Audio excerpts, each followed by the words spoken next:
વલસાડથી સમાચાર જિલ્લામાં ફરી વરસાદ શરૂ થયો છે।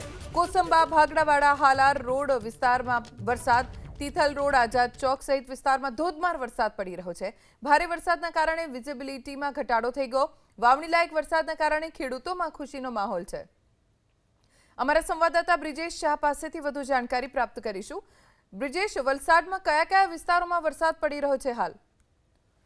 સૌપ્રથમ વલસાડ જિલ્લાની વાત કરીએ તો વલસાડ તાલુકો, કપરાડા તાલુકો અને ધરમપુર તાલુકામાં સવારે વરસાદ પડ્યો છે। ત્યારે અત્યારે છેલ્લા 2 કલાકની વાત કરીએ તો વલસાડના શહેરી વિસ્તાર અને ગ્રામ્ય વિસ્તારમાં ધોધમાર વરસાદ થોડો સમય માટે પડ્યો હતો। જે રીતે આ વરસાદ પડ્યો હતો વિઝિબિલિટીને ચોક્કસથી અસર થઈ જાય તેવો હતો। લોકો જે રીતે રસ્તા ઉપર આ વરસાદને કારણે અટકી ગયા હતા।